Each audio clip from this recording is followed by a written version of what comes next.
Mário.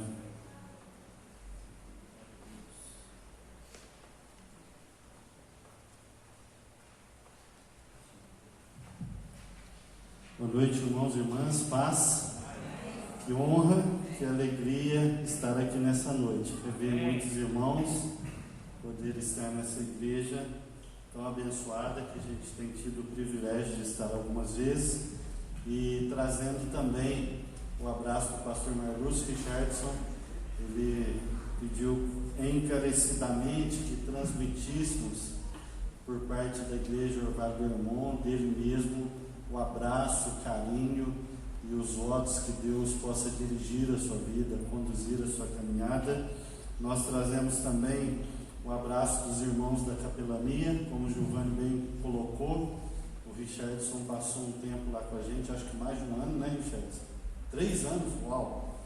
3 anos, e foi um tempo assim muito bom, graças a Deus, uma caminhada bonita, onde a gente pôde ver o caráter, o zelo, o trabalho, o amor, a dedicação do Richardson, e isso alegra muito o coração. Me sinto honrado de estar aqui, e a minha oração é que Deus use esse tempo para a glória dele, né? Para que o nome dele seja honrado. Eu queria abrir a palavra com vocês em Romanos capítulo 12, o versículo de número 10. Romanos 12, versículo de número 10.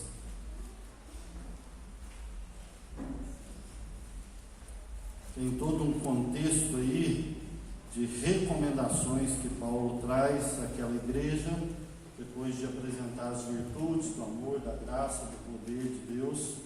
Mas eu queria focar nesse versículo que tem sido fruto de meditação há um tempo já.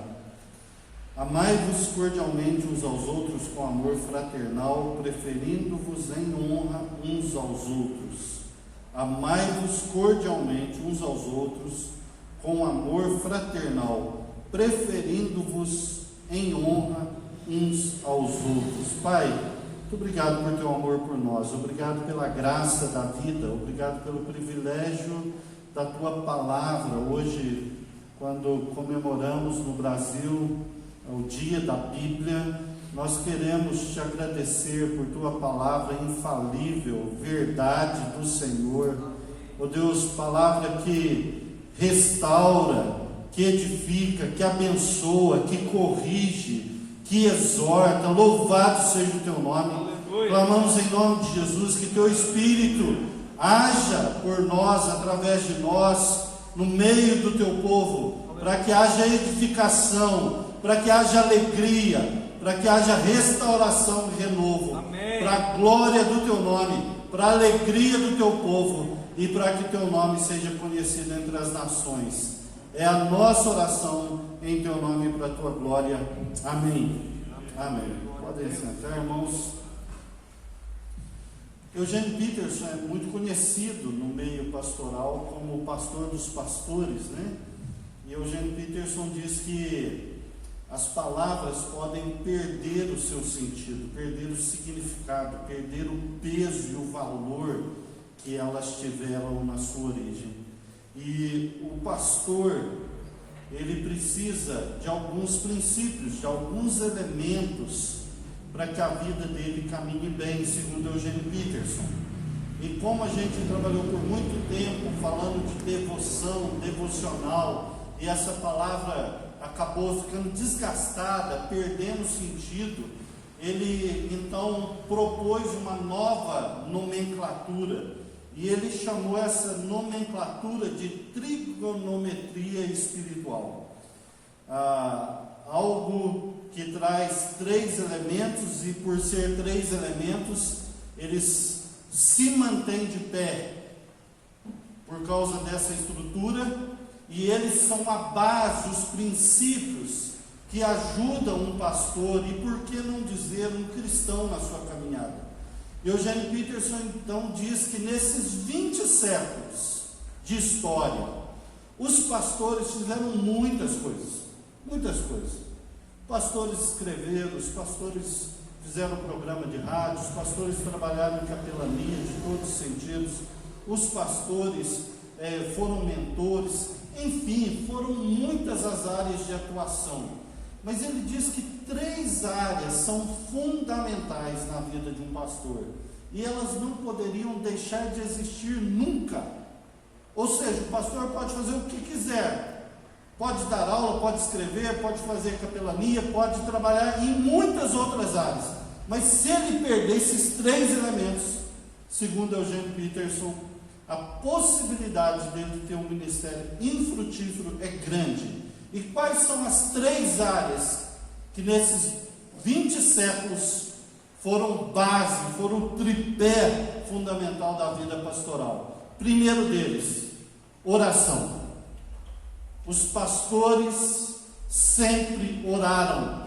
Os pastores viram na história da igreja a oração como algo fundamental para a vida deles. A oração que nos coloca diante de Deus. A oração que nos faz saber quem somos. A oração que, por estar em contato com Deus de toda a vida, o Senhor dos senhores, o Pai das luzes, aquele de quem nós recebemos graça, por estar nesse contato direto com o Pai, nós ganhamos identidade, nós somos plenificados e nós ganhamos direção na vida. Oração significa troca, irmãos. Oração significa permuta. A palavra lá no grego significa pegar os nossos desejos e colocar diante de Deus, e pegar os desejos de Deus e colocar na nossa vida. O problema é que nós somos uma geração tão acostumada a pedir, que quando fala em oração a gente já pensa imediatamente em petição. Petição é uma parte da oração, mas não é a oração. A oração é troca. Troca. Onde nós colocamos nossa vida diante de Deus e recebemos os planos de Deus para nós. A coisa mais importante dessa vida. Às vezes nós caímos na besteira de querer dizer para Deus o que Ele precisa fazer. A maior tolice da história. Shakespeare diz que uma das maiores bênçãos da vida é Deus não responder algumas das nossas orações. Porque a grande questão da vida não é a gente falar para Deus dos nossos planos, mas é a gente entrar nos propósitos eternos de Deus que nunca falharão. Jó lutou e no fim chegou à conclusão: bem sei que tudo podes, meu amado, e nenhum dos teus planos podem ser frustrados. A coisa mais sábia que a gente pode fazer nesse mundo é entrar nos planos de Deus. Cada dia que passa fica mais claro para mim que a gente não precisa de muita coisa nessa vida. Não precisa. Às vezes a gente fala, não, preciso de muito recurso, preciso de muito dinheiro, preciso de... Não. A gente precisa nessa vida de direção. Direção. E é tão interessante que quando a gente é mais jovem, a gente pouco pergunta.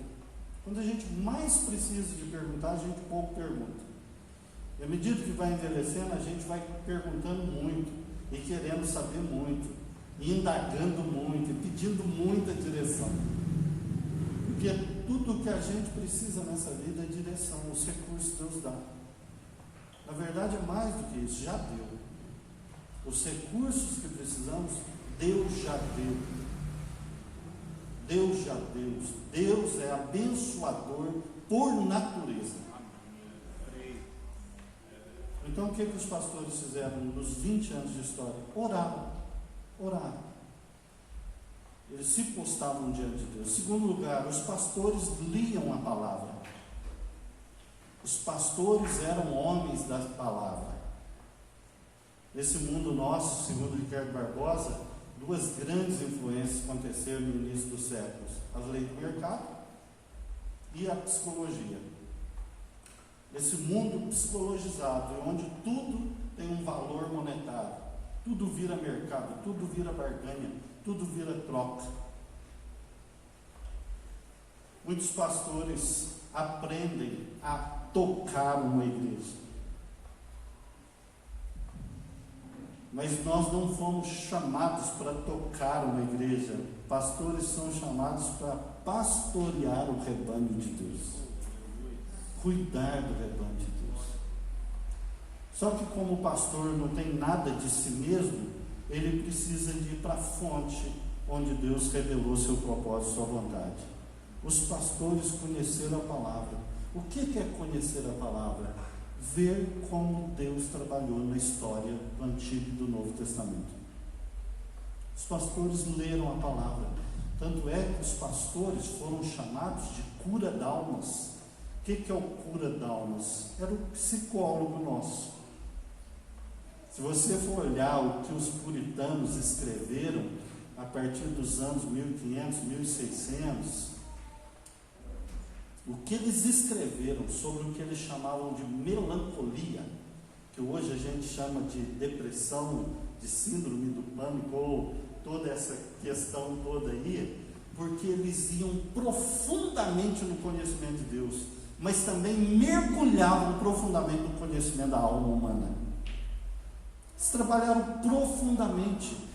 É por isso que a psicologia tem um pouco mais de 130, 140 anos. Eu pergunto para os alunos, né? O que o pessoal fazia antes de ter psicólogo? Morria tudo doido? É óbvio que não. E por que não? Porque havia comunidade, porque havia pastores, porque tinha tempo para conversa, porque tinha tempo para relacionamento, porque as pessoas se davam a conhecer e se conheciam. E o pastor funcionava como esse mentor, porque ele conhecia o que Deus fez na história. Eu ainda me lembro quando no seminário, o Ricardo Barbosa foi dar um seminário para a gente, lá em Campinas, e perguntaram para ele, o que é pastorear? Ele falou assim, pastorear é discernir os movimentos do Espírito de Deus no espírito humano. Olha que coisa tremenda. Quando alguém vem conversar com você, esse movimento, essa fala toda, essa empolgação, tudo isso é do homem? É da carne? É do maligno? Ou é de Deus? O pastor é aquele que tem discernimento para saber discernir, saber aquilo que é de Deus, aquilo que é só do homem, aquilo que é só da carne, aquilo que é só um vento do mundo. Eu vou exemplificar para você entender melhor isso. O próprio Ricardo Barbosa diz que teve um senhor que, muito inseguro, tentou controlar a esposa a vida inteira. A esposa queria trabalhar, ele ia lá, fechava as portas, não deixava. A mulher queria estudar, crescer, ele ia lá, arrumava um jeito, o outro não permitia. Tudo que ela tentava fazer para desenvolver, para crescer, para ter suas habilidades, desenvolver seus dons, ela era podada. E aí, de repente, quando ele não conseguiu mais controlá-la, essa mulher se converteu. E essa mulher foi para a igreja e ele foi também. E aí ele chegou para o pastor e falou assim, pastor, eu vou ser o homem mais cheio do Espírito Santo que essa igreja já conheceu. O senhor pode saber. O senhor nunca vai encontrar um homem tão crente como eu. E o pastor olhou nos olhos dele e falou assim, meu irmão, você ficou a vida inteira tentando controlar a sua esposa, não permitindo que ela trabalhasse, que ela estudasse, que ela saísse. Agora que ela veio para Cristo e você também veio para a igreja, será que você não está querendo a religião para controlar a sua esposa agora, sendo poderoso na religião? Diz que aquele homem desmontou, caiu, começou a chorar. Olha que coisa mais linda. É óbvio que a ideia não é desmascarar a pessoa para desmascarar. É óbvio que o trabalho do pastor é tirar as máscaras para que ele conheça o verdadeiro evangelho. Um dia um jovem rico chegou para Jesus, dizendo, eu quero servir o Senhor, eu quero herdar a vida eterna. E Jesus questiona sobre a vida dele, fala, não, os mandamentos eu obedeço todos. E Jesus fala assim, tá bom, então vende o que você tem e me siga. E aquele homem voltou. Aquele homem possivelmente seria nomeado um líder na nossa igreja por qualquer um de nós rapidamente. Mas Jesus discernia os movimentos do coração, porque conhecia a palavra. Não só isso, os pastores nesses 20 séculos oraram, os pastores nesses 20 séculos leram a palavra, eles conheciam a palavra, eles tinham discernimento do Espírito de Deus, porque conheciam a palavra. Mas esses pastores também mentoreavam, ou relacionavam, ou cuidavam de pessoas, como você achar melhor. O fato é que não eram pastores que se isolavam, eram pastores que estavam em contato com pessoas, eram pessoas que sentiam cheiro de gente, eram pessoas que conviviam com pessoas, eram pessoas que viam Deus agindo na história do Antigo e Novo Testamento, eram pessoas que se postavam diante de Deus em oração, mas eram pessoas também que percebiam o movimento de Deus hoje na vida das pessoas. Relacionamentos. Deus nos criou para relacionamentos. Às vezes, como pastor, a gente confunde o ato de pastorear com fazer bons sermões. Jesus falou: e sereis minhas testemunhas. Muitos confundem: e fareis bom discurso. E às vezes a gente tem bons discursos, mas que não é fruto de um testemunho, de algo que passa pela vida, de algo que passa pelo coração, algo que mexe com as nossas entranhas, algo que tocou a nossa vida e agora pode tocar a vida dos outros. Os pastores relacionavam com pessoas, estavam com as pessoas, nas suas aflições, nas suas angústias, nas suas alegrias, no pastoreio, no cuidado, no discipulado, na mentoria. E Eugene Peterson, então, ele diz que esse é o quadro, o pano de fundo básico, sem a qual nenhum pastor sobrevive.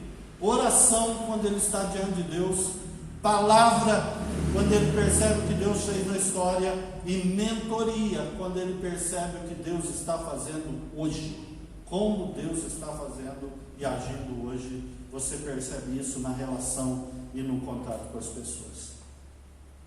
Agora, não basta só a gente saber isso, não basta só a gente conhecer esses princípios. O que vai fundamentar a nossa vida, como pastor, como cristãos, é a gente de fato entender o que a palavra diz do fundamento da existência, que é o amor. O texto diz assim: amai-vos cordialmente uns aos outros com amor fraternal, preferindo em honra uns aos outros. Amai-vos cordialmente. É tão interessante, irmãos, porque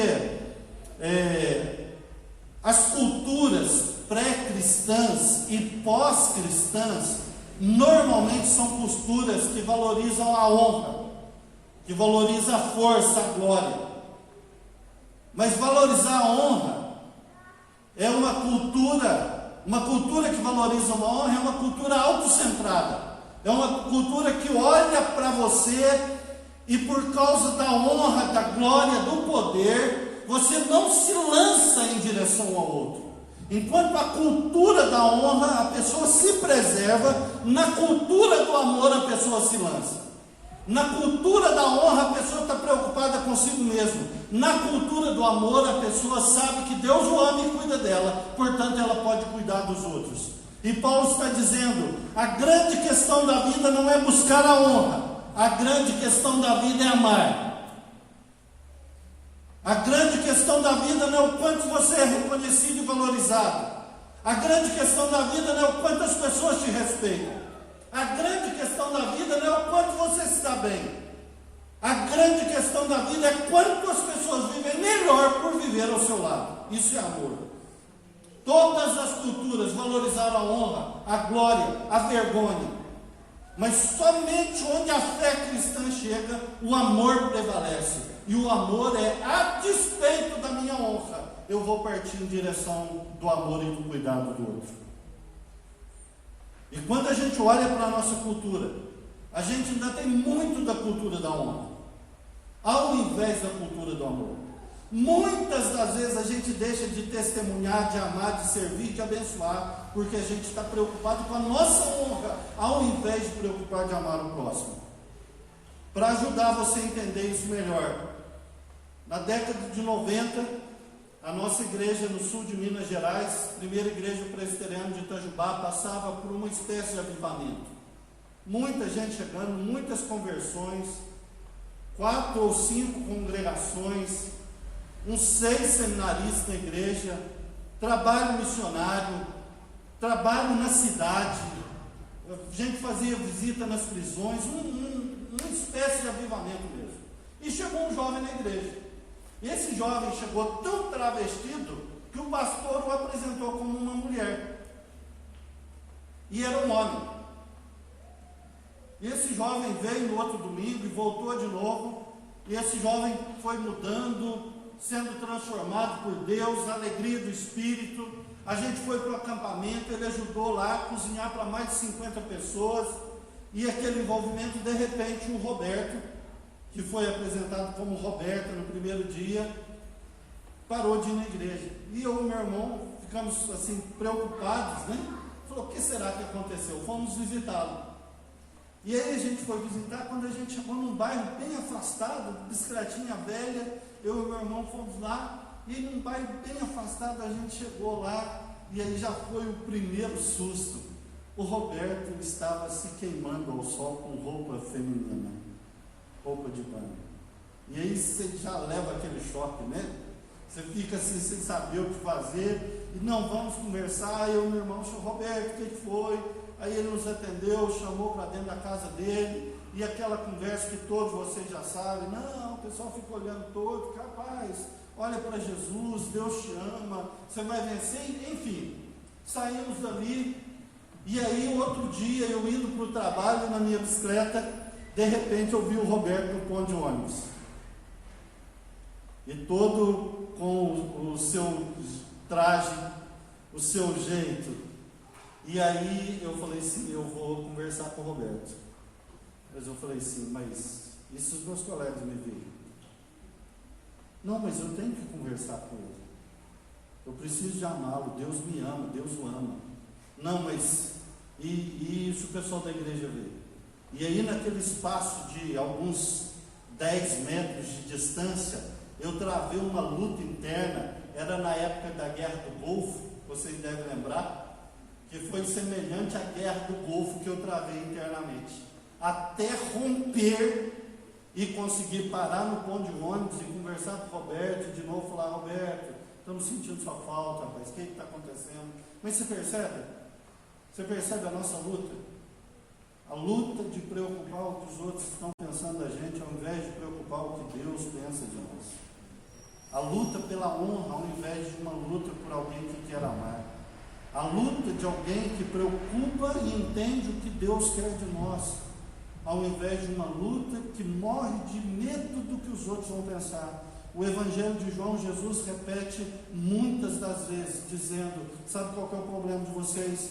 Vocês amam mais a glória dos homens do que a glória de Deus. Esse é o problema de vocês. E Paulo, tendo assimilado esse conceito, ele está dizendo, amai-vos cordialmente uns aos outros com amor fraternal, preferindo-vos em honra uns aos outros. Se você for olhar o contexto, no capítulo 12, Paulo está dizendo, rogo-vos, irmãos, pelas misericórdias de Deus, que apresenteis o vosso corpo sacrifício vivo, santo e agradável a Deus, que é o vosso culto racional, e não vos conformeis com este século, mas transformai pela renovação da vossa mente. Paulo está dizendo que a nossa mente precisa ser renovada, que nós podemos converter. Na linguagem de Agostinho, conversão é a mudança da vontade. A nossa vontade pode ser mudada, mas não significa que mudou a nossa maneira de pensar. Não significa que a nossa cosmovisão foi transformada. Não significa que os nossos valores foram transformados. E Paulo está dizendo, é preciso ter a mente transformada para experimentar a vontade de Deus, ao invés de uma vida conformada para receber o aplauso dos homens. É preciso ter uma mente transformada para entender a vontade de Deus, ao invés de uma vida conformada para tentar agradar os homens.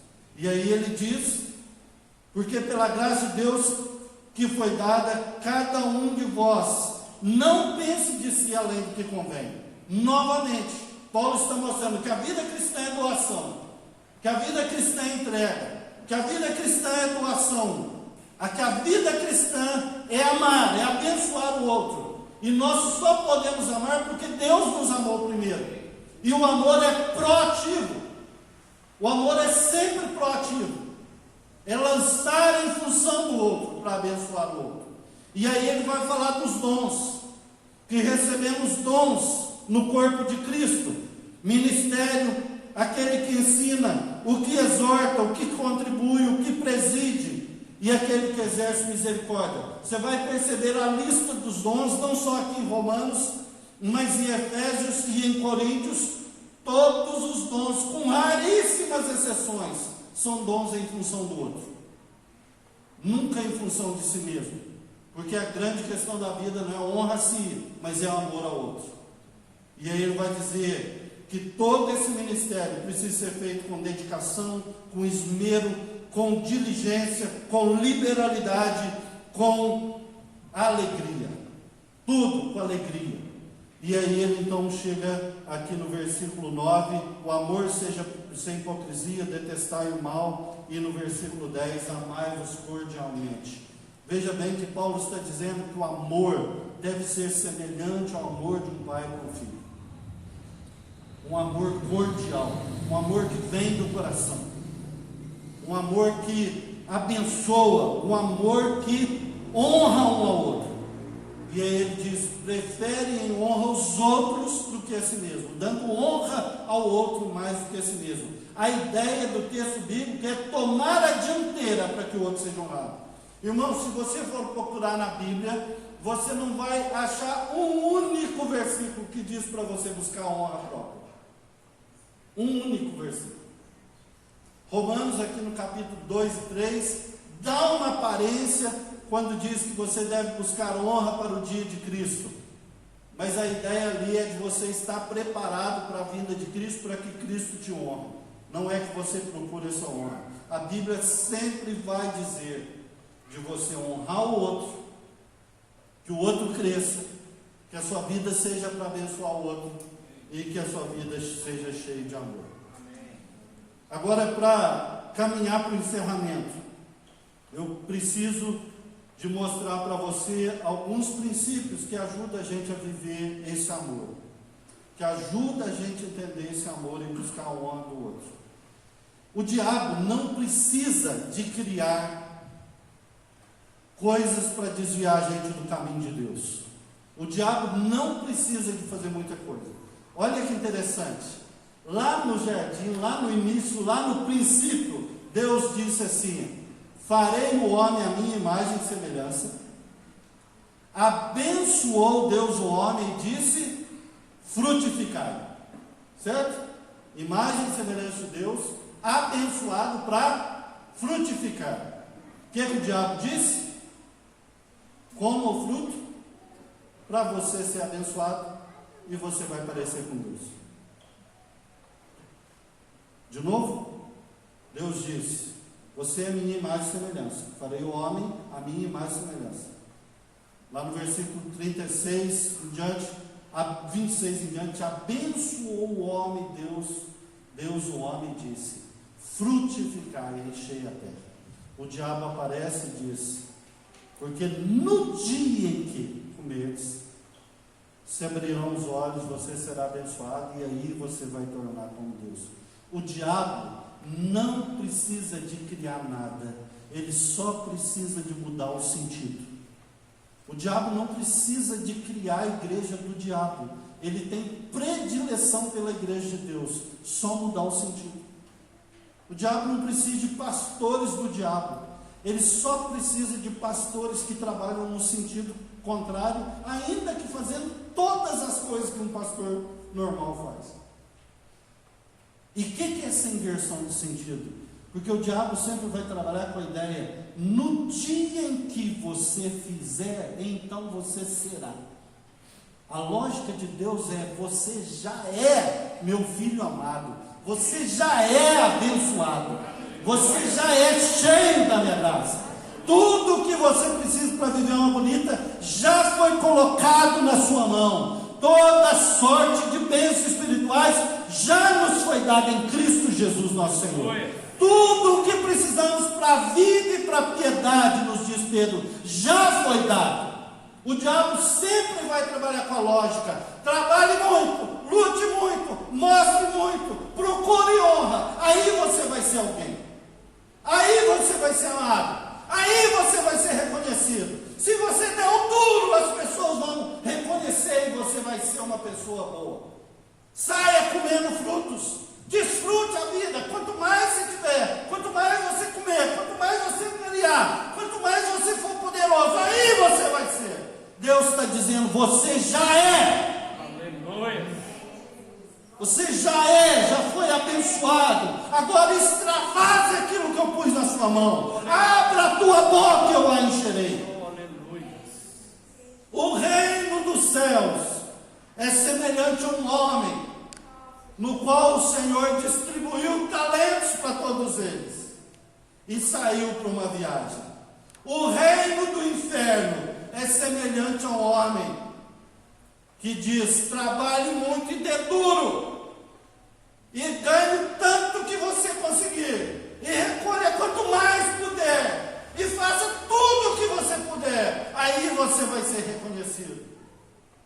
Mas Deus diz: não, está pronto, você é filho amado em quem minha alma se compraz. Agora transborde tudo aquilo que eu já pus na sua vida.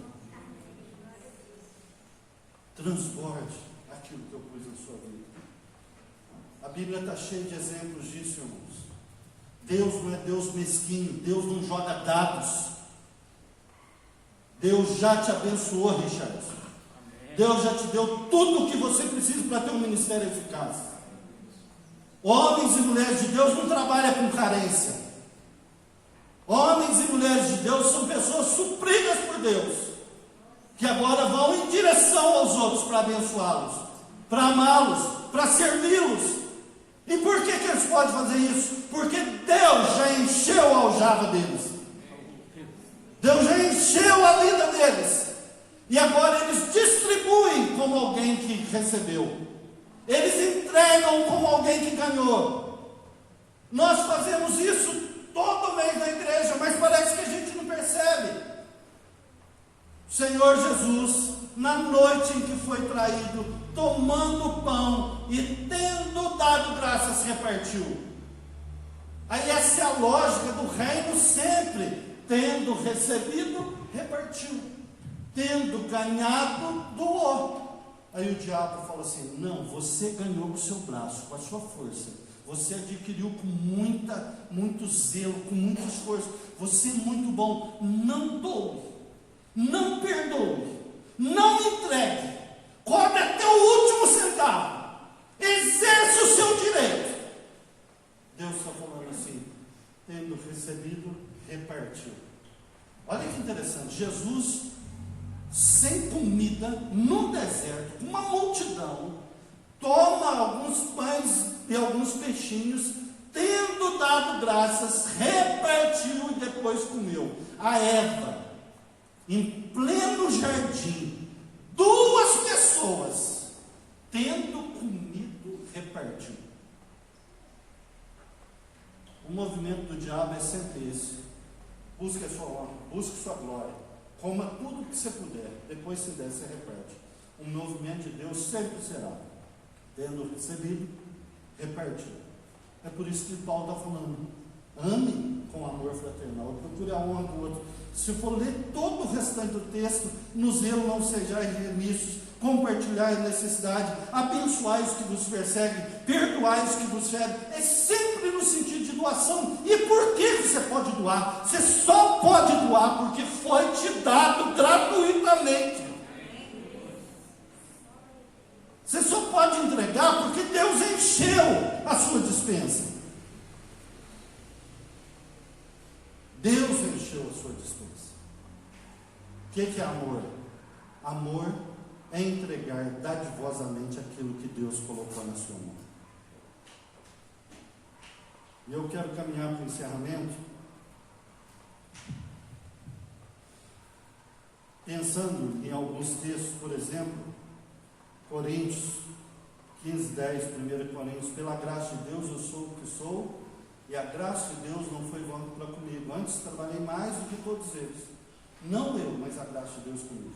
Olha o que Paulo está dizendo. O nosso ser, a essência da nossa vida, ela só acontece por causa da graça. Pela graça de Deus eu sou o que sou. Mas aí ele parece que Paulo fala assim: pela graça de Deus eu sou o que sou, mas a sua graça não foi vã para comigo. Antes trabalhei mais do que todos os outros. Olha que interessante. Por quê? Nós temos um entendimento equivocado da graça. A gente acha assim, né? Se a salvação é pela graça, então não exige esforço, não exige trabalho, não exige luta. Quantas vezes você já viu, né? Você vai conversar com o irmão, precisa. Não, afinal eu sou salvo pela graça. Irmão, parece que você está meio relapso na contribuição, na frequência. Não, sou salvo pela graça. Irmãos, graça não é contrário ao esforço, graça é contrário ao mérito. Dallas Willard: graça não é contrário ao esforço, graça é contrário ao mérito. Olha o que Paulo está dizendo. A graça de Deus não foi vã para comigo. O que eu sou pela graça. O que Deus faz pela graça. Mas a graça de Deus nunca é vã para comigo. Eu correspondo à graça de Deus. A graça de Deus é derramada, eu faço ela fluir. Eu caminho para que ela abençoe outros. Ou seja, ninguém no Novo Testamento falou tanto de graça como Paulo. Mas também ninguém trabalhou como Paulo. Então a graça não é contrária ao trabalho, irmãos. Nunca foi. Jesus falou da graça muito. E se você olhar o tanto que Jesus trabalhou, é absurdo.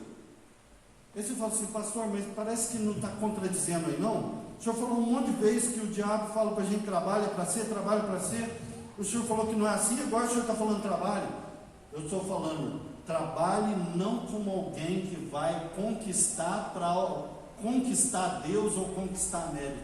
Trabalhe como alguém que, tendo sido agraciado por Deus, quer abençoar o máximo possível das pessoas. Não é trabalho para ser, é trabalho porque é. Não é trabalho para receber, é trabalho porque recebeu. Não é trabalho para conquistar, é trabalho porque foi conquistado. Amém. Não é trabalho para ser reconhecido, é trabalho porque foi amado. A graça de Deus não foi vã para comigo. Antes trabalhei mais do que todos eles. E aí ele conclui de novo, parece que não fecha. Portanto, não eu, mas a graça de Deus comigo. O que ele está dizendo? Até o fato de eu conseguir trabalhar e fazer a graça de Deus fluir da minha vida também é por graça. Então, irmãos, tudo é pela graça de Deus. E quando a gente entende isso, a gente pode ser livre das doenças, principalmente os pastores. Livre das doenças da alma, livre das decepções. Sabe por quê, Richardson? A maioria das doenças da alma, das crises, dos problemas, dos pastores, dos líderes, sabe qual que é? Eu tenho direito. Eles não se percebem como alguém que, tendo recebido gratuitamente, repartiu gratuitamente. Portanto, a grande alegria de um pastor, de um líder, de um pai, de uma mãe, de alguém de Deus, é saber que aquilo que foi colocado na mão dele abençoa vidas.